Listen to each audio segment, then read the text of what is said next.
ప్రతి తల్లిదండ్రి తమ పిల్లలకు కొన్ని విషయాలు నేర్పిస్తూ ఉంటారు.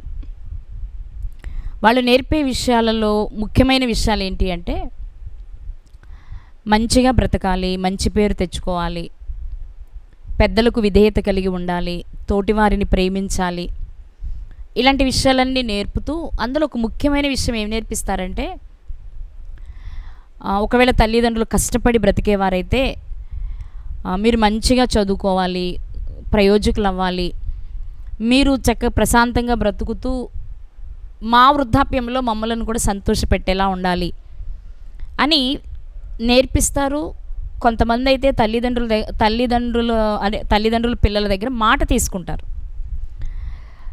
మరికొంతమంది తల్లిదండ్రులు ఎలా ఉంటారు అంటే, పిల్లల కొరకు ఏవైనా తెచ్చినప్పుడు బట్టలు కానీ తినుబండారాలు కానీ ఇలాంటివి తెచ్చి వారికి ఇస్తూ, నాన్న నువ్వు పెద్ద అయిన తర్వాత నాకు ఇలా తెస్తావా, నన్ను ఇలా చూసుకుంటావా అని అడుగుతూ ఉంటారు. అంటే ప్రతి తల్లిదండ్రికి తమ పిల్లలు గొప్పవారై వారిని వారు సంతోషపరుచుకుంటూ తమ తల్లిదండ్రులను చక్కగా చూసుకోవాలి అనే ఆశ ఎవరికైనా ఉంటుంది. అన్నట్లుగానే పిల్లలు ప్రయోజకులై పెద్దవారై ఉన్నత విద్యను అభ్యసించి మంచి ఉద్యోగాలు చేసుకుంటూ వివాహాలు చేసుకున్న తర్వాత తల్లిదండ్రులకు దగ్గరగా ఉంటే పర్వాలేదు, సంతోషమే. కానీ తల్లిదండ్రులకు దూరంగా, లేకపోతే తల్లిదండ్రులు ఒకవేళ పల్లెటూరులో ఉంటే వారిని వదిలిపెట్టేసి సిటీలో ఉండడమో, లేకపోతే అవుట్ ఆఫ్ స్టేట్స్లో కానీ అవుట్ ఆఫ్ కంట్రీస్లో కానీ వెళ్ళిపోయి జీవిస్తూ ఉన్నారనుకోండి, పిల్లలు ఎదిగారు అనే సంతోషం ఉన్నప్పటికీ తమకు దూరంగా ఉన్నారే అనే బాధ చాలా ఎక్కువగా ఉంటుంది వాళ్ళకి. ఆ విషయాన్ని ఇప్పుడు ఈ జనరేషన్లో మనం చాలా చోట్ల గమనిస్తున్నాం. తమ పిల్లలు దూరంగా ఉండడం వలన తల్లిదండ్రులు ఆ బాధపడడం, మీ సంపాదన మాకు వద్దు కానీ మీరు మాకు దగ్గరగా రండి, మేము చనిపోయే ముందు మాతో కలిసి జీవించండి అనే తల్లిదండ్రులు చాలామందిని చూస్తున్నాం. అలాంటి సమయంలో కొంతమంది పిల్లలు ఏం చేస్తూ ఉంటారంటే, మీకు ఏది కావాలంటే అది మేము అన్నీ ఏర్పాటు చేస్తాము నాన్న, ఎంత ఖర్చైనా మేము పెట్టుకుంటాం, మేము అక్కడ బాగా సంపాదించుకుంటున్నాం, మేము మీకు దగ్గరగా రాలేము అని చెప్పి పని వాళ్ళని పెట్టి వేలకు వేలు, ఇంకా చెప్పండి లక్షలు ఖర్చు పెట్టి పనివారిని పెట్టి వారిని పోషిస్తూ ఉంటారు. కానీ మాకేంటి, మా పిల్లలు కొన్ని లక్షలు పెట్టి మమ్మల్ని పోషిస్తున్నారు, అడుగడుగున పనివారిని పెట్టారు, మేము ఉండేది ఇద్దరు మనుషులమే కానీ మా కొరకు 4 పనివాళ్ళు ఉన్నారు అని తల్లిదండ్రులు సంబరపడరు. వాళ్ళు ఆ పనివాళ్ళు పెట్టే ఆహారాన్ని తినే విషయంలో కానీ, వాళ్ళు ఇచ్చే మందులు వేసుకునే విషయాల్లో కానీ ఏదో యాంత్రికంగా చేస్తూ పోతారే తప్ప తమ పిల్లలే ఇస్తున్నారు అనే అంత ఆనందాన్ని అయితే వారు వ్యక్తం చేయలేరు. వాళ్ళకి ఎలా ఉంటుంది అంటే, చివరి దశలో వాళ్ళ కోరిక ఎలా ఉంటుందంటే, మా పిల్లలు మాతో ఉండాలి, మమ్మల్ని దగ్గరగా ఉండి చూసుకోవాలి, ఉన్నదే పచ్చడి మెతుకులైనా కలిసి తినాలి, ప్రశాంతంగా నిద్రపోవాలి, కష్టసుఖాలు పంచుకోవాలి అనే ఆశ తల్లిదండ్రులకు తప్పకుండా ఉంటుంది. నేనేం చెప్పాలనుకుంటున్నానంటే, ఎంత గొప్ప ప్రయోజకుడై ఎన్ని లక్షలు ఖర్చు పెట్టినా దగ్గరగా ఉండి ఆ తల్లిదండ్రులను చూసుకోలేనప్పుడు ఆ తల్లిదండ్రుల మాట నెరవేరకపోవడం వలన వాళ్ళు చుట్టూ ఉన్న అన్ని వసతులను చూసి సంబరపడరు, కానీ తమ పిల్లలు దూరంగా వెళ్ళిపోయారనే బాధే వాళ్ళని ఎక్కువ కలిచివేస్తూ ఉంటుందన్నమాట. కాబట్టి తల్లిదండ్రులు ఎప్పుడు సంతోషిస్తారంటే, వాళ్ళు గొప్పవాళ్ళై అవ్వాలి, అయినా ఆ బిడ్డలు తల్లిదండ్రులకు దగ్గరగా ఉండి మంచి చెడు చూసుకుంటూ ఆలనా పాలన చూసుకుంటూ ఉండాలని కోరుకుంటారు. అప్పుడే వాళ్ళకి నిజమైన సంతోషం మిగులుతుంది. అలాగే ఒక గురువు విషయంలో తీసుకున్న, గురువు కూడా విద్యార్థులతో ఇలాంటి విషయాలే మాట్లాడుతూ ఉంటారు. అరే నాన్న, మీరు మంచి ప్రయోజకుల వారి సమాజంలో గురువుని మించిన శిష్యుడు అనిపించుకోవాలి అని నేర్పిస్తాం.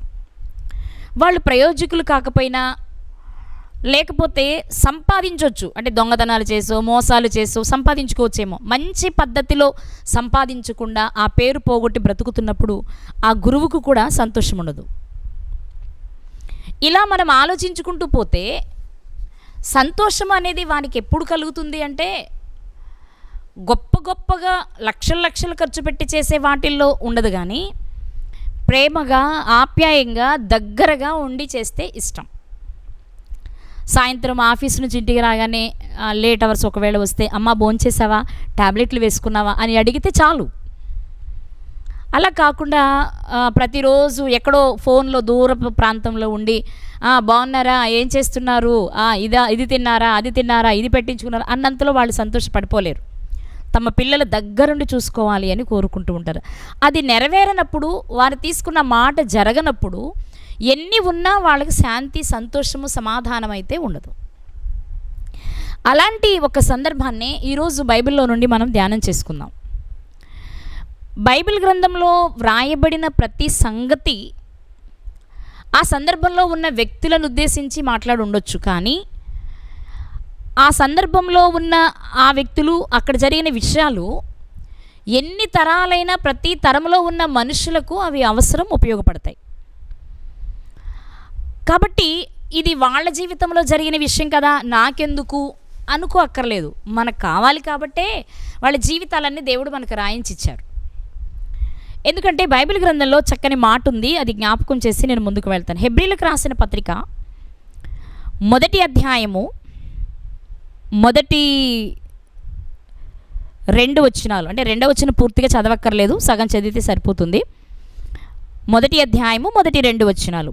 పూర్వకాలమందు నానా సమయములలోనూ నానా విధములుగాను ప్రవక్తల ద్వారా మన పితరులతో మాట్లాడిన దేవుడు ఈ దినముల అంతమందు కుమారుని ద్వారా మనతో మాట్లాడెను. హెబ్రీలకు లేఖ రాస్తూ పౌలు గారు ఏం చెప్తున్నారు అంటే, పూర్వకాలం అంటే పాత నిబంధన కాలంలో ప్రారంభము నుండి మనం చూస్తే దేవుడు మనుషులతో మాట్లాడుతూనే వచ్చారు. ఎలాగూ అంటే ఆయన ఎప్పుడు మాట్లాడలేదు, ఆయన స్వరము వినలేదు, ఆయన స్వరూపము మనం చూడలేదు. యోహాను సువార్త 5:37లో మనం చదువుకునే మాట, అలాగే యోహాను సువార్త 1వ అధ్యాయం 18వ వచనంలో మనం చూసుకునే మాట. తండ్రి అయిన దేవుణ్ణి మనం ఎప్పుడు చూడలేదు, ఆయన మాట మనం వినలేదు. విన్నవారు ఎవరు బ్రతకలేదు, బ్రతుకు ఉన్నవారు ఎవరు లేరు మనుషులలో మనం ఆలోచిస్తే.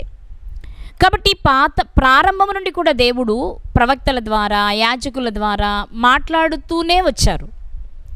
కానీ ఈ దినముల అంతమందు అంటే తన కుమారుని ఈ లోకానికి పంపించిన తర్వాత జరుగుతున్నది ఏంటి అంటే, తన కుమారుని ద్వారా మనతో మాట్లాడుతున్నారు అని చెప్పారు. తన కుమారుని ద్వారా మనతో ఎలా మాట్లాడతారు అంటే, యేసుక్రీస్తు ప్రభువారు ప్రతి రాత్రి కలలో వచ్చి, దర్శనంలో వచ్చి అందరితో నువ్వు ఇలా చేయాలి, అలా చేయాలని చెప్తారా అంటే కాదు. తన కుమారుని ద్వారా ఒకవేళ అలాగే చెప్పవలసి వస్తే ఆయన భూమి మీద ఉన్న కాలంలో మాట్లాడడమే జరగాలి. కలలో మాట్లాడిన వాటిని మనం పట్టించుకోలేము. కాబట్టి ఇప్పుడు మనం ఆలోచన చేస్తే తన కుమారుని ద్వారా దేవుడు మనతో ఎలా మాట్లాడుతున్నారు అంటే, ఆ కుమారుడే వాక్యం కదా. వాక్య రూపంలో ప్రతిరోజు దేవుడు మనతో మాట్లాడుతూనే ఉన్నారు. ఎలా మాట్లాడారు అంటే, ఇదిగో వాళ్ళ జీవితాలలో జరిగిన సంఘటనలు, అలాంటి పరిస్థితులు మన జీవితంలో వచ్చినప్పుడు మనల్ని మనం పరీక్ష చేసుకుని సరి చేసుకోవాలి, మంచిదైతే ముందుకు వెళ్ళాలి అని నేర్పిస్తూ ఉన్నారు. కాబట్టి తన కుమారుని ద్వారా మాట్లాడుతూ ఉండెను, మాట్లాడతారు అనే విషయాన్ని మనం ఎలా గుర్తుపెట్టుకోవాలి అంటే, లేఖనాల ద్వారా దేవుడు మనతో మాట్లాడతారు. అలా మాట్లాడిన ఒక సందర్భాన్ని ఈరోజు మనం జ్ఞాపకం చేసుకుందాం. అదేంటి అంటే, సమూయేలు 1వ గ్రంథము, బాగా సుపరిచితమైన వచనం ఇది అందరికీ. సమూయేలు 1వ గ్రంథము 15వ అధ్యాయము 22వ వచనం. సమూయేలు 1వ గ్రంథము 15వ అధ్యాయము 22వ వచనం.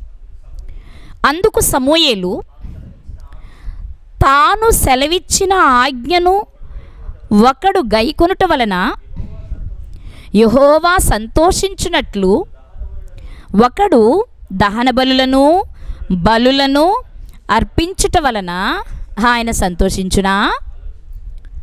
ఆలోచించుము. బలులు అర్పించుట కంటే ఆజ్ఞను గైకొనుటయు, పొటేళ్ల క్రొవ్వు అర్పించుట కంటే మాట వినుటయు శ్రేష్టము. దేవుడు సంతోషించే సందర్భాలు ఇక్కడ వ్రాయబడుతున్నాయి. అవేంటి అంటే, ఒకటి తానిచ్చిన ఆజ్ఞ, దేవుడు ఇచ్చిన ఆజ్ఞను ఒక వ్యక్తి గైకుంటే అప్పుడు దేవుడు సంతోషిస్తారు. తానిచ్చిన ఆజ్ఞను ఒకడు గైకొనుట వలన యెహోవా సంతోషించునట్లు అంటే, ఆయన ఎప్పుడు సంతోషిస్తారు అంటే, ఆయన ఏదైనా ఒక ఆజ్ఞ జారీ చేస్తే దానిని నెరవేర్చడానికి ఏ వ్యక్తి ప్రయత్నిస్తాడో అది చూసి ఆయన సంతోషించడమే కాదు, అందుకు అవసరమైన సహాయాన్ని కూడా దేవుడు అందిస్తారు. ఈ నా బిడ్డ నేను చెప్పిన ఆజ్ఞను పాటించడానికి ప్రయత్నిస్తున్నాడు. ఆ ప్రయత్నంలో కొన్నిసార్లు ఇబ్బంది పడుతున్నాడు. ఆ ఇబ్బంది నుండి బయటపడడానికి, ఆ ఆజ్ఞను నెరవేర్చడానికి తగిన పరిస్థితులను కల్పించి దాని నుండి బయటపడవేయడానికి దేవుడు ప్రయత్నిస్తారు. కాబట్టి దేవుడు సంతోషించే సందర్భాలు ఏంటి అని కనుక మనం ఆలోచన చేస్తే మనకు ఒక అందమైన అద్భుతమైన మాట కనిపిస్తుంది. అదేంటి అంటే, ఆయన ఆజ్ఞలు కనుక మనం పాటిస్తే ఆయన చాలా సంతోషిస్తారు. ఇక మరొక సందర్భం ఎప్పుడు అంటే మనందరికీ తెలుసు కదా, ఒక పాపి మారు మనసు పొందినప్పుడు దేవుడు పరలోకములో తన దూతల ఎదుట సంతోషిస్తారు. అంటే ఒక వ్యక్తి భూమి మీద బ్రతుకుతున్నప్పుడు ఆజ్ఞల ప్రకారము బ్రతుకుతూ ఆజ్ఞలను నెరవేర్చాలనే ఆలోచనతో బ్రతుకుతున్నప్పుడు సంతోషించడంతో పాటు, ఆజ్ఞను నెరవేర్చి దేవునికి నచ్చినట్లుగా క్రీస్తుని స్వరక్షకునిగా అంగీకరించి బాప్తిస్మం తీసుకుని ఆ దినము నుండి దేవుని కొరకు బ్రతకగలిగితే, అంతము వరకు జాగ్రత్తగా ఉంటే ఆ వ్యక్తిని చూసి దేవుడు సంతోషిస్తారు. ఈ రాత్రి మనం కొన్ని విషయాలు జాగ్రత్తగా ఆలోచన చేయాలి. అక్కడే ఆయన చెప్పిన మాట ఏంటి అంటే, ఆలోచించుము. అంటే ఆలోచన లేకుండా చేసేస్తున్నాం మనం కొన్ని పనులు. ఏంటవి అంటే, ఆయన సంతోషంతో నాకు పని ఏంటండి, ఆయన దేవునికి సంతోషం కావాలంటే అది నేనే ఇవ్వాలా? అక్కర్లేదు. ఆయన ఎలా అయినా సంతోషపడగలడు, ఏదైనా చేయగలడు. ఆయనకు అసాధ్యమైంది ఏముంది? ఆయన సంతోషంగా ఉండడం కొరకు నేనేదో చేయాలా? అక్కర్లా. నా సంతోషం మొదట, ఆ తర్వాత దేవుని గురించి ఆలోచించవచ్చు అనుకొని ఎక్కువ శాతం మంది చేసే పనేంటి అంటే, నీ ఆజ్ఞను పాటించడం కంటే ఏదో ఒకటిచ్చి నీ కన్నీళ్లు తొడడం నాకు ఇష్టం అంటున్నాం మనం ఈరోజు. అందుకే కానుకలని, దశమ భాగాలని, పై పైన కనిపించేవి చేసి, నీ కొరకు ఇది చేశాను కదా ప్రభువా, అది చేశాను కదా ప్రభువా, ఇంతకంటే ఏం చేయగలను ప్రభువా, ఇదిగో వాళ్ళు చేయలేదు, వీళ్ళు చేయలేదు, వాళ్ళకంటే నేను చాలా ఎక్కువ చేశాను ప్రభువా అని మాట్లాడుతున్నాం. అందుకే ఆయన చెప్పిన ఒక అద్భుతమైన మాట ఏంటి అంటే, ఒకడు దహన బలులను అర్పించుట వలన ఆయన సంతోషించునా అంటే, నాకు ఆయనకి సంతోషం లేదు. బలులు అర్పించడం వలన ఆయనకి సంతోషం లేదు. కావాలంటే కాసేపు కూర్చుని ప్రశాంతంగా ఆలోచన చేయి, నీకే అర్థమవుతుంది ఆయన ఎందులో సంతోషాన్ని వెతుక్కుంటున్నాడు, ఎవరిలో సంతోషాన్ని వెతుక్కుంటున్నాడు, ఏం చేస్తే ఆయన సంతోషిస్తాడు. ఒకసారి కూర్చుని ప్రశాంతంగా ఆలోచించు.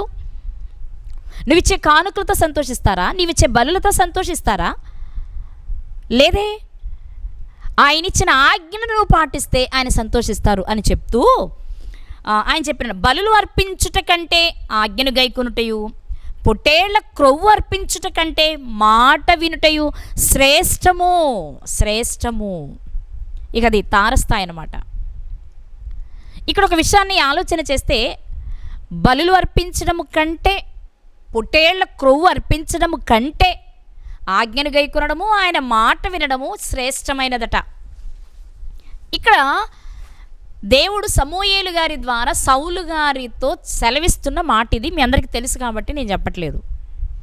ముఖ్యంగా అమాలేకీయుల విషయంలో దేవుడు అమాలేకీయులను పూర్తిగా నాశనం చేయమని సౌలు గారికి సెలవిచ్చారు. ఒకసారి ఆ మాట చూద్దాం. సమూయేలు మొదటి గ్రంథము 15వ అధ్యాయమే 3వ వచనం. సమూయేలు మొదటి గ్రంథము 15వ అధ్యాయము 3వ వచనం. కాబట్టి నీవు పోయి కనికరింపక అమాలేకీయులను హతము చేయుచు, పురుషులనేమి, స్త్రీలనేమి, బాలురనేమి, పసిపిల్లలనేమి, ఎద్దులనేమి, గొర్రెలనేమి, ఒంటెలనేమి, గార్ధబములనేమి అన్నిటినీ హతము చేసి వారికి కలిగినదంతయు బొత్తిగా పాడు చేసి అమాలేకీయులను నిర్మూలన చేయి అని చెప్పారు. అమాలేకీయుల మీదకి వెళ్ళు, దొరికినంత వరకు పాడు చేసి నాశనం చేసి వచ్చేయి అని చెప్పలా. ఏమేమి నాశనం చేయాలో, ఎలా చేయాలో, ఎలా ధ్వంసం చేయాలో, ఎలా నిర్మూలన చేయాలో దేవుడు చెప్పారు. అక్కడ మీరు మనకు గమనించినట్లయితే పసిపిల్లలను కూడా వదలొద్దన్నారు దేవుడు. ఎందుకు ఆయనకు అంత కోపం వచ్చింది అనేది మనం ముందుకెళ్ళేటప్పుడు ఆలోచన చేద్దాం. కానీ విషయం ఏంటి అంటే, అమాలేకీయుల మీదకి నిన్ను యుద్ధానికి పంపిస్తున్నాను సౌలు, నువ్వేమీ తీసుకురాకూడదు, కంప్లీట్ నిర్మూలన చేసి రావాలి అని చెప్తే వెళ్ళిన సౌలు గారు యుద్ధం చేశారు, చాలా వరకు చంపేశారు. కానీ మంచివి క్రొవ్వినవి మాత్రం కొన్ని తీసుకొని వచ్చారు. చూద్దామా ఒకసారి, అదే 15వ అధ్యాయము 15వ వచనం. 15వ అధ్యాయం 15వ వచనం. అందుకు సౌలు, అమాలేకీల యుద్ధ నుండి జనులు వీటిని తీసుకొని వచ్చిరి, నీ దేవుడైన యెహోవాకు బలి అర్పించుటకు జనులు గొర్రెలలోనూ ఎడ్లలోనూ మంచి వాటిని ఉండనిచ్చిరి, మిగిలిన వాటన్నిటినీ మేము నిర్మూలన చేసేతిమి అనగా. ఏమని చెప్తున్నారు ఆయన? మంచి ఉంచాం, మిగిలినవన్నీ చచ్చు పుచ్చువన్నీ మాత్రం నిర్మూలన చేశామని చెప్తున్నారు. కానీ దేవుడు అలా చెప్పలేదే. మంచివి, బలిసినవి, పుష్టిగా ఉన్నవి, శ్రేష్టమైనవి మాత్రం ఉంచి మిగిలినవి నిర్మూలన చేయమని చెప్పలేదు.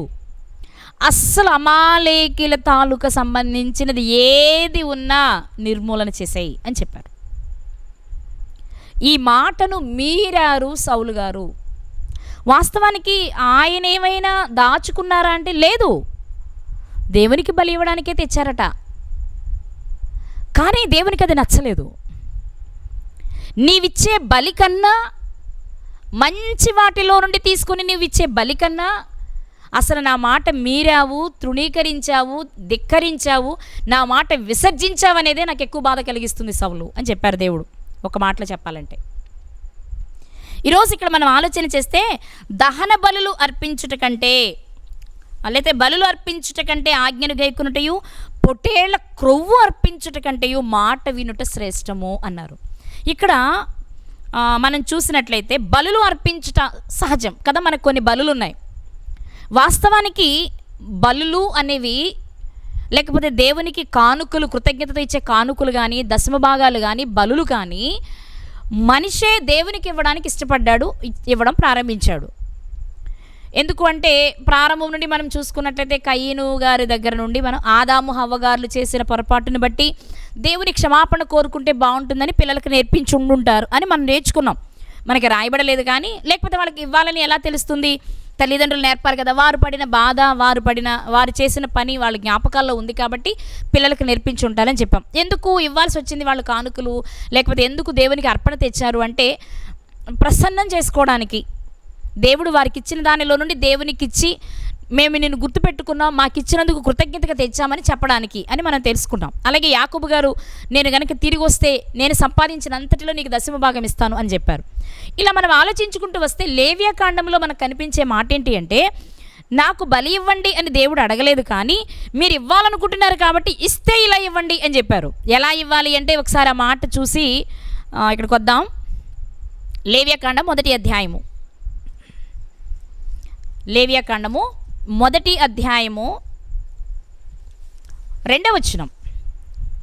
నీవు ఇశ్రాయేలీలతో ఇట్లనుము, మోషే గారికి సెలవిస్తున్నమాట, మీలో ఎవరైనను యెహోవాకు బలి అర్పించినప్పుడు గోవుల మందలో నుండి కానీ, గొర్రెల మందలో నుండి కానీ, మేకల మందలో నుండి కానీ దాన్ని తీసుకొని రావాలి. మీరు ఇవ్వాలనుకుంటే ఇక వీటిల్లో నుంచి ఇలా ఇవ్వండి అని దేవుడు చెప్పారు.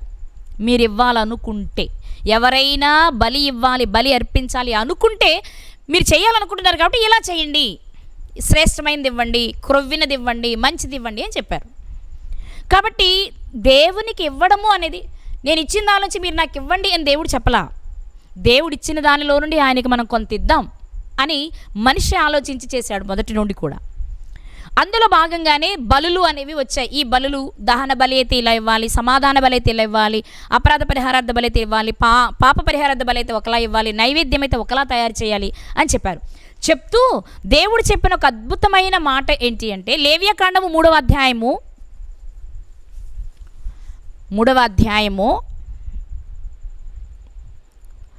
14 నుండి చదువుకుందాం. 14వ వచనం చదువుకుందాం, అక్కడి నుంచి కిందకి చదువుదాం. 15 చదువుదాం. 2 మూత్ర గ్రంథులను, వాటి మీద డొక్కలపైనున్న క్రొవ్వును, 2 మూత్ర గ్రంథులపైనున్న కాలేజం యొక్క వపను యెహోవాకు హోమముగా అర్పింపవలెను అని చెప్తూ, యాజకుడు బలిపీఠము మీద వాటిని దహింపవలెను. ఏమేమి ఇవ్వాలో పైన చెప్పుకుంటూ వచ్చారు ఆయన. ఇవ్వవలెను. క్రొవ్వంతయు యెహోవాదే, క్రొవ్వంతయు యెహోవాదే, అది సువాసన గల హోమరూపమైన ఆహారము. మీరు మాత్రం క్రొవ్వును తినకూడదు, రక్తాన్ని తినకూడదు.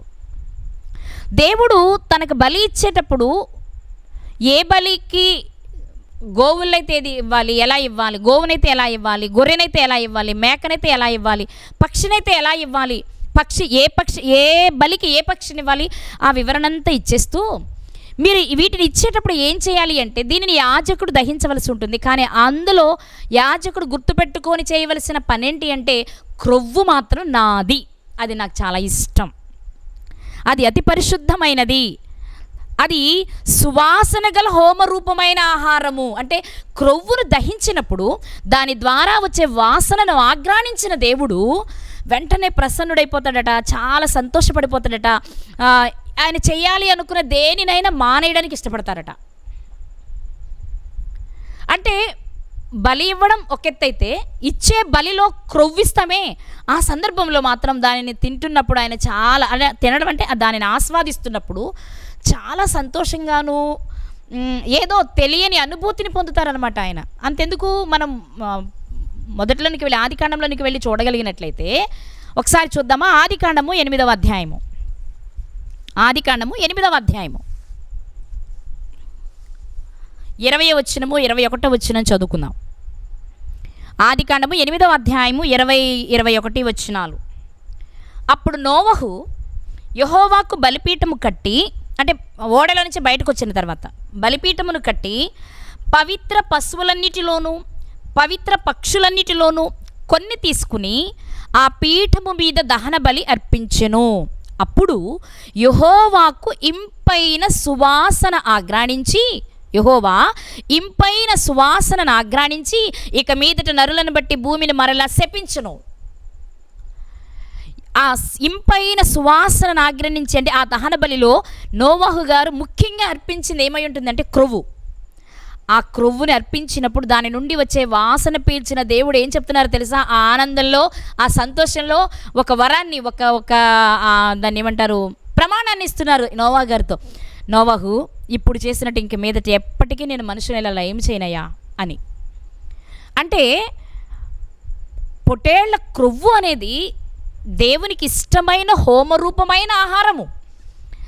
అది ఆయన భుజించినంతగా ఫీల్ అయ్యి దానిని ఆస్వాదిస్తున్నప్పుడు నాకు శ్రేష్టమైనది పెట్టారు నా పిల్లలు అని చాలా సంతోషపడే సందర్భం అట. దానికి ఎగ్జాంపులే మనం నోవహు గారి పీరియడ్లో మనం చూస్తున్నాం. నిజంగా ఆ సంతోషంలో మనకు కూడా లోక సంబంధంగా కూడా ఆలోచిస్తే అదే కదా, మన మనసుని సంతోషపెట్టే పిల్లలకి తప్పకుండా ఏదో ఒక మాట ఇస్తాం మనం. నువ్వు ఇది చేసినందుకు నీకు ఇది కొని పెడతాను, అది చేసి పెడతాను, ఇది చేసి పెడతాను అని చెప్తాం కదా. సహజంగా జరిగేదే. దేవుడు కూడా ఏం చేస్తున్నారు తెలుసా? ఆ వాసనను ఆగ్రహించిన తర్వాత ఆయన వెంటనే ఒక నిర్ణయాన్ని తీసుకున్నారు. నాకు ఇంత మంచి ఆ హోమరూపమైన ఆహారాన్ని పెట్టారు కదా నోవహు, ఇప్పుడు నేను ఒక మాట ఇస్తున్నాను నోవహు, ఇక మీదట ఎప్పుడు నేను జనులను నరులను ఇలా నాశనం చేయనయ్యా. నిజంగా నేను ఆనందంతో మీకు ఇస్తున్న ఒక మాట ఏంటి అంటే ఇలా చేయను, అంచెలంచెలుగా చేస్తాను కానీ ఇలా చేయను, తుడిచిపెట్టను అని చెప్పారు. కాబట్టి అక్కడ సమూయేలు గారు సౌలు గారితో చెప్తున్న మాట ఏంటో తెలుసా? బలి అర్పించుట కంటే ఆజ్ఞను గైకొనుటయు, పొటేళ్ల క్రొవ్వు అర్పించుట కంటేయు మాట వినుట శ్రేష్టము. ఇక్కడ దేవుడు ఏం చెప్తున్నారో తెలుసా? అంత ఇష్టమైన క్రొవ్వును నువ్వు అర్పించినా నువ్వు ఆజ్ఞ గైకొనకుండా చేస్తే మాత్రం నాకు నచ్చదయ్యా. మామూలుగా అయితే నువ్వు క్రొవ్వును అర్పించడం నాకు ఇష్టం, బలినివ్వడం ఓకే నేను స్వీకరిస్తా, ఆ బలిలో నాకు నచ్చినవి నువ్వు ఇస్తే నాకు చాలా సంతోషమే. కానీ అది ఎప్పుడో తెలుసా? నువ్వు ఆజ్ఞను పాటించి చేస్తే నాకు ఇష్టం. నువ్వు ఆజ్ఞను మీరి నా కోసం ఏదో మంచి క్రొవ్వింది తెచ్చానండి, దీనిలో కొవ్వు ఎక్కువ ఉంది, ఇంత ఎక్కువ క్రొవ్వు దేవునికి ఇస్తున్నాను కాబట్టి ఆయన నా మీద జాలి చూపించి నాకు కావలసి ఇస్తారని అనుకోవడం పొరపాటు. నువ్వు అలాంటి క్రొవ్వు ఎంత ఇచ్చినా ఆ సమయంలో వచ్చే వాసన ఎంత సువాసన భరితంగా పరిమళాన్ని ఎంతో దూరం వెదజల్లుతున్నా ఆయనకైతే అది ఎక్కదట. అందుకే పొట్టేళ్ల క్రొవ్వు అర్పించట కంటే మాట వినడం శ్రేష్టం. మాట వినకుండా నా కోసం ఏదో చేసేసాను నువ్వు అనుకుంటున్నావే, అది నాకు నచ్చదయ్యా, అది నాకు నచ్చదు. నిజంగా రాయబడలేదు కానీ నాకు అనిపించిన అభిప్రాయం చెప్తానండి మీకు. ఇక్కడ ఒకటి, సౌలు గారు ఆ మాట చెప్పినప్పుడు, దేవునికి బలి ఇవ్వడానికి ఇవి తెచ్చాను అని చెప్పినప్పుడు చాలా బాధపడి ఉంటారు దేవుడు.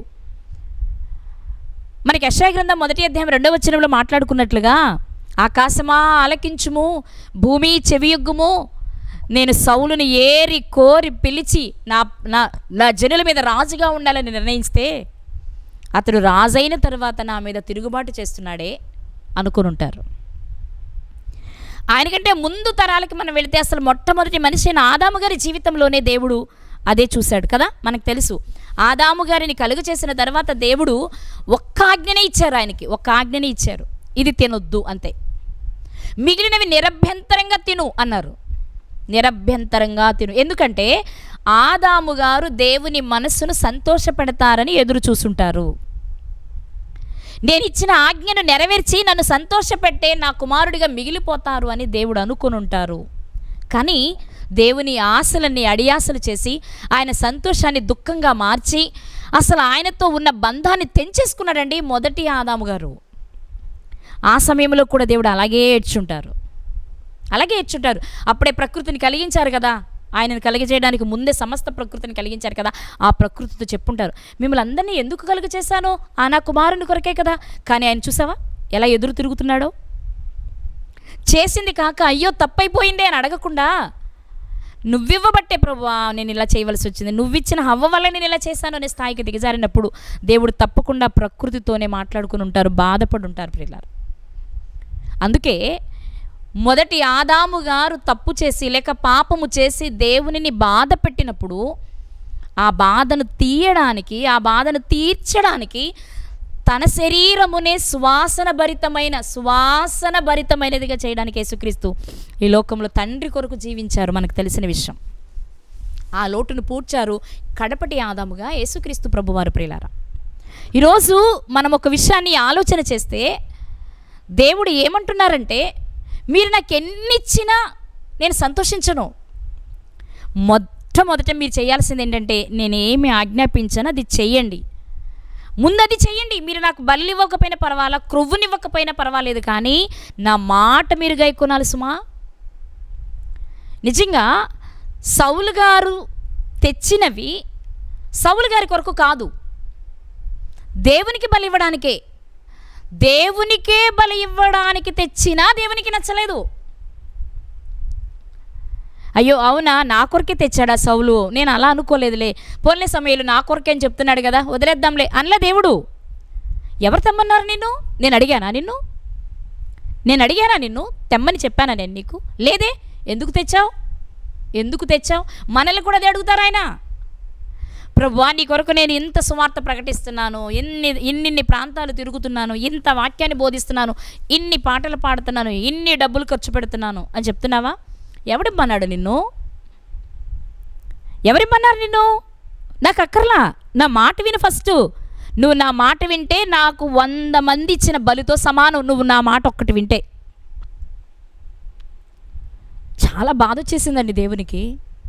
ఆయన ఎంత బాధపడ్డారంటే, సౌలు గారు చేసిన ఆ చిన్న పనికి, మన దృష్టిలో చిన్న పనిలా అనిపిస్తుంది అంతే కదా. క్రొవ్వినివి దేవుని కొరకు తెచ్చాడు, యుద్ధానికి వెళ్ళినప్పుడు దొరికి తెస్తాం కదా అనుకుంటున్నాం మనం. కానీ దాని వలన వచ్చిన పరిస్థితి ఏంటో తెలుసా? సౌలు గారి కుటుంబం ఆ సింహాసనం మీద కూర్చునే భాగ్యాన్ని కోల్పోవడం.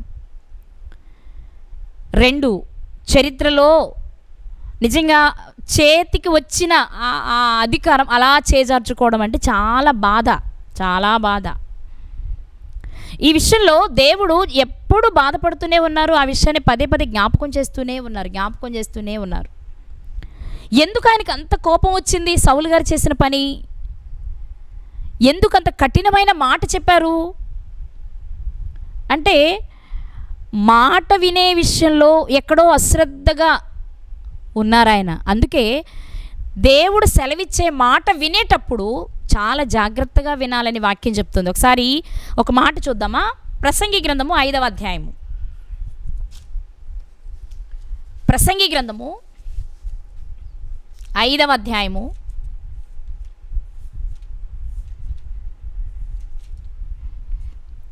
1వ వచనం. నీవు దేవుని మందిరమునకు పోవునప్పుడు నీ ప్రవర్తన జాగ్రత్తగా చూచుకొనుము. బుద్ధిహీనులు అర్పించునట్లుగా బలి అర్పించుట కంటే, బలి అర్పించేటప్పుడు అది మంచి బలి కావచ్చు, క్రొవ్వినది కావచ్చు, కానీ బుద్ధిహీనంగా ఏదో ఇవ్వాలి కాబట్టి, నేను కాబట్టి ఇస్తున్నా, నేను ఇచ్చాక ఇంకా దేవుడు నన్నెందుకు లెక్కడుతారు, ఇలాంటి మనసు కలిగి ఒకవేళ నీవు బలి అర్పిస్తే అది వద్దు అని చెప్తూ, అలా బలి అర్పించడము కంటే సమీపించి ఆలకించుట శ్రేష్టము. దేవుడిచ్చిన ఆజ్ఞ ఏంటో మనకు తెలియాలి అన్నా, దాని ప్రకారం మనం బ్రతకాలి అన్నా మొదట జరగాల్సింది ఏంటంటే వినడం జరగాలి. ఒక విషయం మనం పాటించలేకపోతున్నాము అంటే 50% వినడమే లోపం, మిగిలిన 50% విన్నా గర్వంతో చెయ్యం. కొంతమంది ఏమో అసలు వినే ప్రయత్నమే చేయరు, అది వాళ్ళకి సంబంధించలేండి, వాళ్ళు చూసుకుంటారులే అని వదిలేస్తాం. ఇది అందరికీ సంబంధించింది. కొంతమంది వింటారు కానీ ఏం చేస్తాంలేండి, మన వల్ల ఎక్కడవుతుంది, అవి మనకి ఎలా సాధ్యం అని తెలిసినా పాటించకుండా వదిలేయడం, ఈ రెండూ తప్పే. దేవుడు అంటున్నారు, నా కోసమని నువ్వు ఏదేదో చేసి నన్ను సంతోషపెట్టాలనుకుంటున్నావేమో, కానీ నేను సంతోషపడే సందర్భం ఏంటో తెలుసా? నేను ఇచ్చిన ఆజ్ఞ తూచా తప్పకుండా పాటిస్తేనే నాకు సంతోషం. అది చేయకుండా నువ్వు ఎన్ని చేసినా, ఎంత చేసినా, ఏం చేసినా నాకు సంతోషాన్ని ఇవ్వదు సరికదా. అది ఎంత భయంకరమైందో తెలుసా? అక్కడే చెప్పబడిన మాట, ఒక మాట చదువుకుందామండి. సమూయేలు మొదటి గ్రంథము 15వ అధ్యాయము 23వ వచనం. తిరుగుబాటు అంటే ఏంటి? చేయకపోవడమే కదా. చేయమన్నారు దేవుడు, మనం చేయలేదంటే అర్థం ఏంటి? తిరుగుబాటు చేశా, నేను చేయను అని నోటితో చెప్పకపోయినా, క్రియల్లో చేయకపోయినా దాన్ని తిరుగుబాటు చేయడమే అంటాం. తిరుగుబాటు చేయుట సోది చెప్పుటైన పాపముతో సమానము. మూర్ఖతను అగుపరుచుట మాయా విగ్రహములు గృహదేవతలను పూజించుటతో సమానము. యెహోవా ఆజ్ఞను నీవు విసర్జించితివి కనుక నీవు రాజుగా ఉండకుండా ఆయన నిన్ను విసర్జించెను.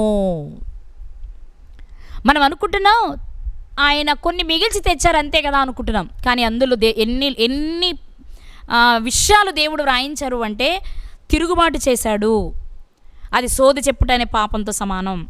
2, తన మూర్ఖతను అగుపరిచాడు. నేను చెప్పింది చేయకుండా ఏదేదో చేసి నాదే తెలివి, నాదే కరెక్ట్ అన్న బాణిలో పోతున్నాడు, మూర్ఖతను అగుపరుస్తున్నాడు. కాబట్టి నా ఆజ్ఞను విసర్జించావు కాబట్టి నేను కూడా నిన్ను విసర్జించేస్తున్నా. మనం ఈ పదాన్ని చాలాసార్లు మాట్లాడుకుంటాం, విడిచిపెట్టడం వేరు, విసర్జించడం వేరు అని.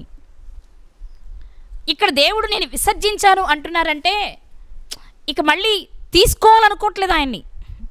ఆ విషయంలో ఆయనను మరలా తీసుకోవాలని కానీ, ఆయన సంతానానికి ఆ సింహాసనాన్ని ఇవ్వాలని కానీ దేవుడు అనుకోవట్లేదు.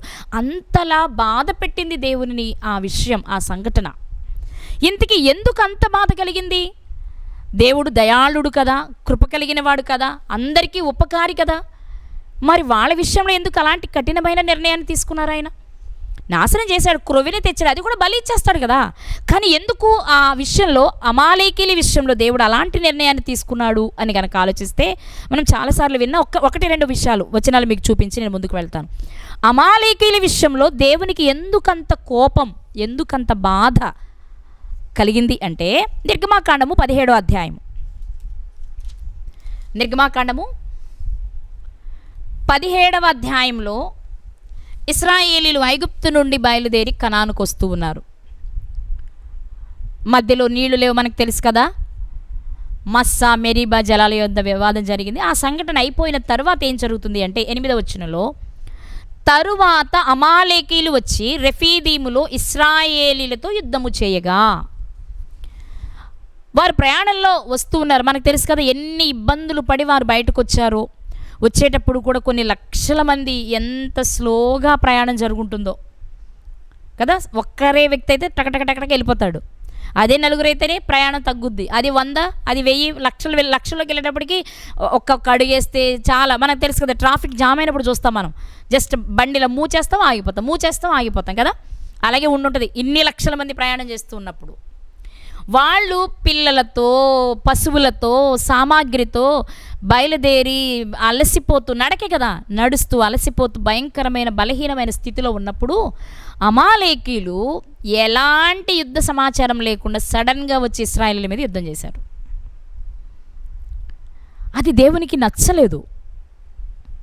ఎందుకంటే యుద్ధం అంటే ముందు అనుకోవాలి, పలానా చోట యుద్ధం చేసుకుందామని. ఆ యుద్ధంలో ఎవరు గెలిస్తే వాళ్ళది విజయం, ఓడిపోయిన వాడు గెలిచిన వాడికి దాసుడు.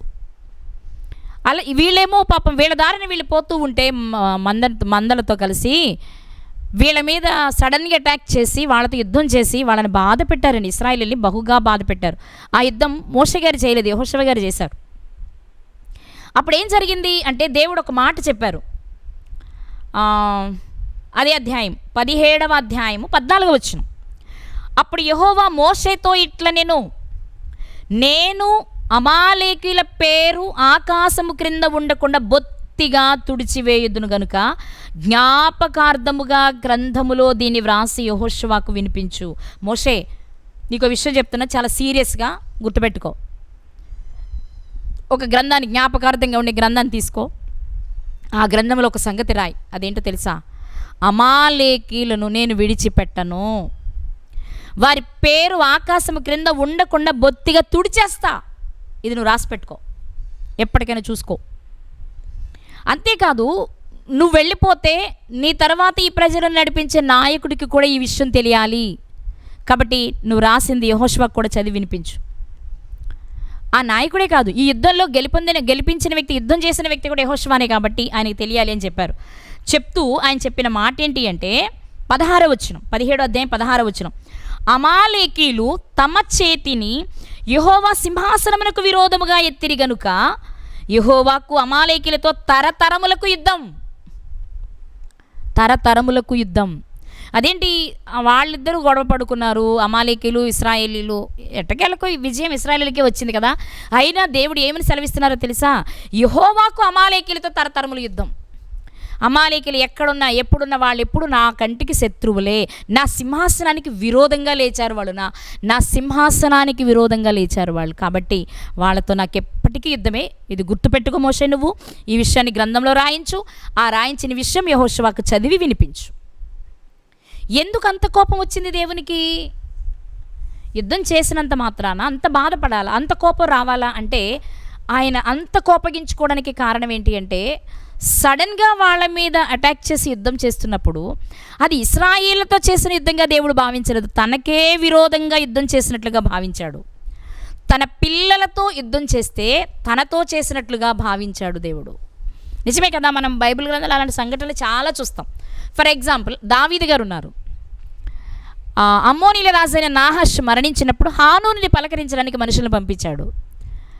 అప్పుడు వారు చాలా అవమానపరిచి దావీదు గారి సైన్యాన్ని పంపిస్తే దావీదు గారు అది తన అవమానంగా భావించి అమ్మోనీల మీదకి యుద్ధాన్ని ప్రకటించాడు. ఆ యుద్ధం తర్వాతే రబ్బా పట్టణాన్ని ముట్టడిగా ఉన్న సందర్భంలోనే బత్షెబ గారిని చూడడం జరుగుతుంది.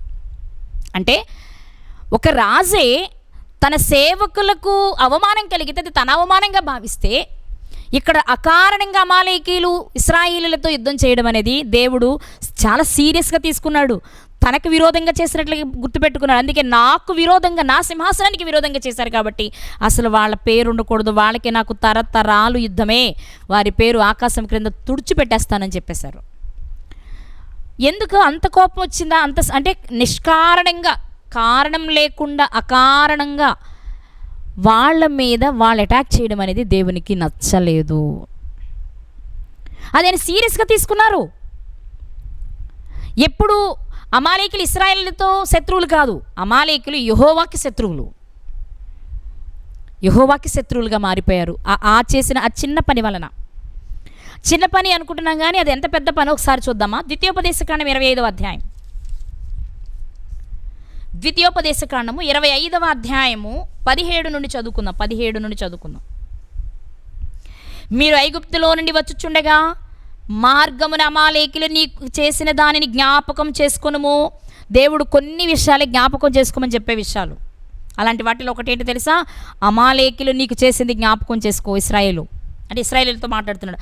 అతడు దేవునికి భయపడక, వీళ్ళు దేవుని పిల్లలనే విషయాన్ని మర్చిపోయి, వీళ్ళు దేవుని పిల్లలు అనే విషయాన్ని మర్చిపోయి దేవునికి భయపడక మార్గమున నీకెదురుగా వచ్చి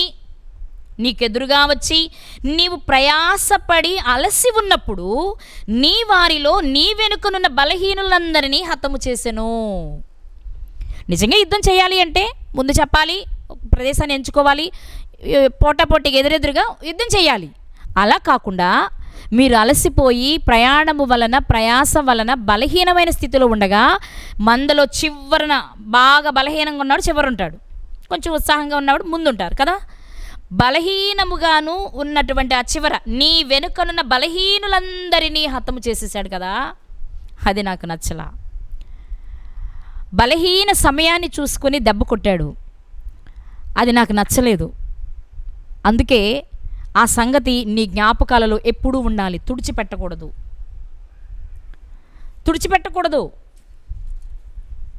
దేవుడు చెప్పిన మాట ప్రియులారా.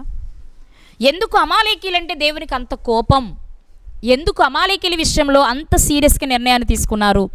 ఒకవేళ తీసుకున్న ఈ సందర్భంలో వాళ్ళు ప్రయాణంలో వచ్చేటప్పుడు చేసిన పని వలన తీసుకున్న నిర్ణయం సౌలు గారి పీరియడ్ వరకు, అంటే మనం ఈరోజు మాట్లాడుకుంటుంది సౌలు గారి పీరియడ్ వరకు కూడా దేవుని కోపం వారి విషయంలో అలాగే ఉంది.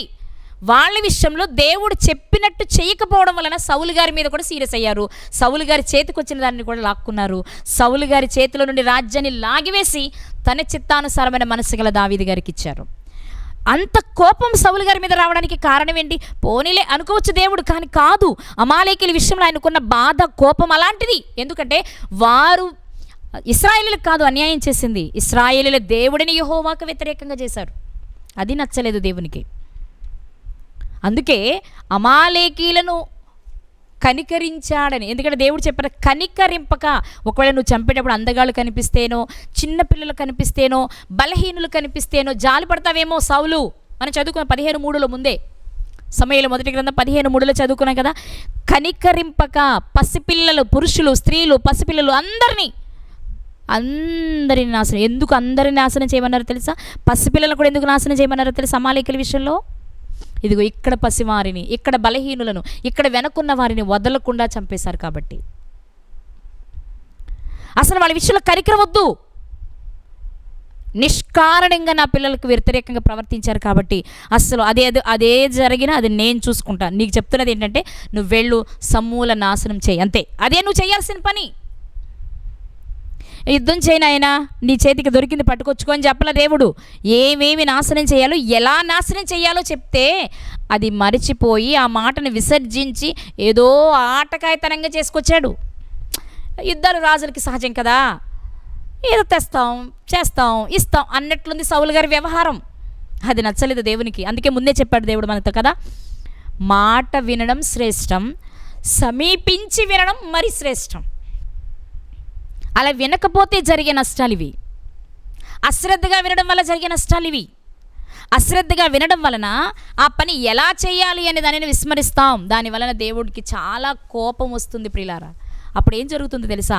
మనం ఆయనను సంతోష పెట్టకపోగా దుఃఖ పెడుతున్న వారం అవుతున్నాం, బాధ పెడుతున్న వారం అవుతున్నాం. అందుకని ఎవరికి చెప్పుకోవాలో తెలియక మనుషులంతా ఇలాగే ఉన్నారు కదా అనుకుని ప్రకృతికి చెప్పుకుంటున్నాడు. ఈ రాత్రి దేవుడు మనతో మాట్లాడుతున్న విషయం ఏంటో తెలుసా? నువ్వు ఎంత గొప్ప గొప్ప గొప్ప గొప్ప పనులు దేవుని కొరకు నువ్వు చేస్తున్నా, ఆయన ఇచ్చిన చిన్న ఆజ్ఞ కూడా నువ్వు పాటించకుండా నువ్వు ఎంత గొప్ప పనులు చేసినా అది ఆయనకి నచ్చదు. మొదట నువ్వు ఆజ్ఞను గైకొనాలి. ఆయన ఏం చెయ్యొద్దన్నారో అది చెయ్యొద్దు, ఏం చేయమన్నారో అది చెయ్యి. కానీ మనం ఏం చేస్తాం? చెయ్యమన్నవి చెయ్యము, చెయ్యొద్దు అన్నవి చేస్తాం. ఇది మన సహజ లక్షణం. కానీ ఈరోజు మనం ఆలోచన చేయాలి ప్రియులారా. కయీను గారు కానీ, లేకపోతే ఆదాము గారు కానీ, సౌలు గారు కానీ దేవుని ఆజ్ఞను మీరడం వలన దేవునికి సంతోషం లేదు సరికదా, చాలా బాధపడ్డారు, నొచ్చుకున్నారు, దుఃఖపడ్డారు అని కూడా చెప్పుకోవచ్చు మనం. కానీ అలా కాకుండా దేవునికి నచ్చినట్లుగా బ్రతికి దేవుని సంతోషపెట్టిన వారెవరయ్యా అంటే ఇదిగో నోవాహు గారిని చూసాం. దేవుడు నోవాహు గారి జీవితంలో చేసిన అద్భుతాన్ని చూసిన తర్వాత నోవాహు గారు దేవునికి కృతజ్ఞతాస్తుతి చెల్లించకుండా ఉండలేకపోయారు. అందుకే దహన బలిగా బయటికి రాగానే మొట్టమొదట ఆయన చేసిన పని ఏంటో తెలుసా? ఇంత భయంకరమైన ప్రళయం నుండి నన్ను తప్పించిన దేవానికి స్తోత్రం. ఇదిగో నేను నీకేదో ఇవ్వలేను, కానీ ఇదిగో నువ్వు నాతో చేర్చిన వాటిలో నుంచి పవిత్రమైన వాటితో నీకు బలిస్తానయ్యా, దానిలోని క్రొవ్వుని నీకు అర్పిస్తానయ్యా, ఆ క్రొవ్వుని ఆస్వాదించి మమ్మల్ని సంతృప్తిపరచు, నువ్వు మా జీవితాల్లో చేసిన మేళ్లకు కృతజ్ఞతగా మేము చేస్తున్న దీనిని నువ్వు స్వీకరించు అని చెప్పారు. నిజంగా నోవాహు గారు చేసిన ఆ పని చాలా సంతోషాన్ని ఇచ్చింది దేవునికి. చాలా సంతోషాన్ని ఇచ్చింది. అందుకే ఆయన బలిపీఠం కట్టి దహన బలి అర్పించి క్రొవ్వును అర్పించినప్పుడు దేవుడు సంతోషించారు. అలాగే అబ్రహాము గారి విషయంలో కూడా మనం చూడొచ్చు. అబ్రహాము గారు కూడా ఎక్కడ పడితే అక్కడ ఆయన ఎక్కడికి వెళుతున్నా ఆ చోట మొట్టమొదట బలిపీఠమును కట్టి బలి అర్పించి ప్రార్థన చేసి ముందడుగు వేయడం అనేది మనం చూస్తూ ఉంటాం. అలాగే యేసుక్రీస్తు వారి జీవితాన్ని చూస్తే వీళ్ళందరూ బలి పశువులనిచ్చారేమో, పక్షులనిచ్చారేమో. యేసుక్రీస్తు వారు తన దేహాన్ని, తన ప్రాణాన్ని, తన సర్వాన్ని సంతోషంగా దేవునికి అర్పణగా ఇవ్వడానికి ఇష్టపడ్డారు. అందుకే యేసుక్రీస్తు వారిని ఉద్దేశించి తండ్రి అయిన దేవుడు చెప్పిన మాట మనకు తెలుసు కదా, ఈయన నా ప్రియమైన కుమారుడు. ఎందుకు? నన్ను సంతోషపెడతాడండి, నన్ను సంతోషపెడతాడు. నన్ను సంతోషపెట్టే పనులు మాత్రమే చేస్తాడు ఆయన. నా ఆజ్ఞ ఒక్కటి కూడా మీరడు. అవును, కొందరిని చూసి బాధపడి దేవుడు ప్రకృతితో చెప్పుకుంటే మరికొంతమందిని చూసి సంతోషించి పరవశించిపోతూ వాళ్ళ గురించి సాక్ష్యం ఇస్తూ ఉన్నారు. దేవుడు చాలా గొప్ప వ్యక్తి అని మనం మాట్లాడుకోవచ్చు, ఒక గొప్ప శక్తి అని మనం మాట్లాడుకోవచ్చు. అదే విషయాన్ని ఆయన ఏమి ఇష్టపడతారో కీర్తన గ్రంథంలో కూడా చెప్పారు. ఒకసారి ఆ మాట కూడా మనం చూద్దామా? కీర్తనల గ్రంథంలో చెప్పబడిన మాట ఒకసారి మనం చూసినట్లయితే 69వ కీర్తన 30వ చరణం. 69వ కీర్తన 30వ చరణం.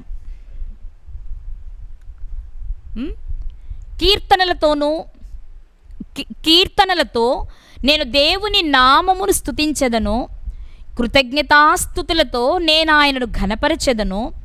ఎద్దు కంటెను, కొమ్ములను, డెక్కలను గల కోడె కంటెను అది యెహోవాకు ప్రీతికరము, ఇష్టం. ఏది ఇష్టం? ఎద్దు కంటే, కొమ్ములను డెక్కలు గల కోడె కంటే దేవునికి ఏది ఇష్టమో తెలుసా? కీర్తనలతో ఆయన నామాన్ని స్తుతించడం, కృతజ్ఞతాస్తుతులతో ఆయనను ఘనపరచడం.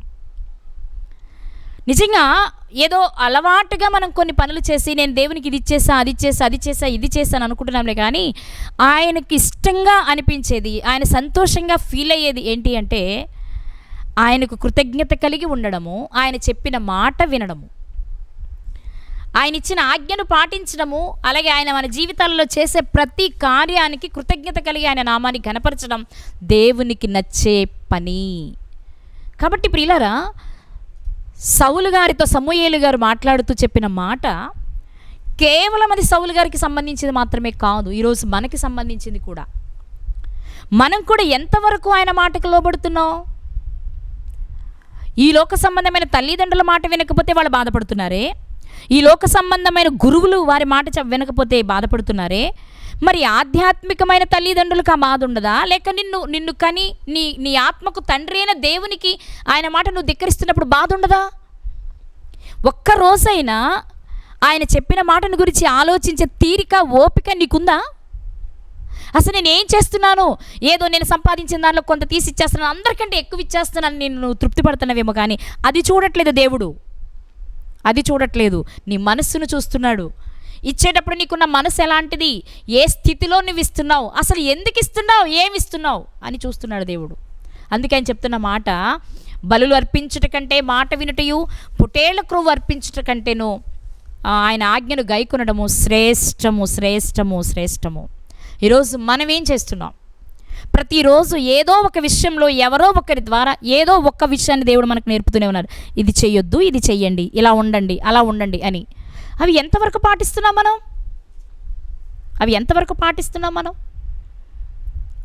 పాటించకపోతే చాలా ప్రమాదం అండి, చాలా ప్రమాదం. ఒకసారి ఈ మాటను చూసుకొని ముగించుకుందాం.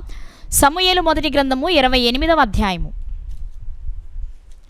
సమూయేలు మొదటి గ్రంథము 28వ అధ్యాయము 18వ వచనం. సౌలు గారు కర్ణపిశాచి దగ్గరికి వెళ్ళడము, సమూయేలు గారిని రప్పించమని అడగడము, ఆ సమూయేలు గారిని బయటికి రప్పించినప్పుడు జరిగిన సందర్భాలలోని ఒక మాట మనకు అవసరమైన మాట. అదేంటి అంటే 18వ వచనం. యెహోవా ఆజ్ఞకు నీవు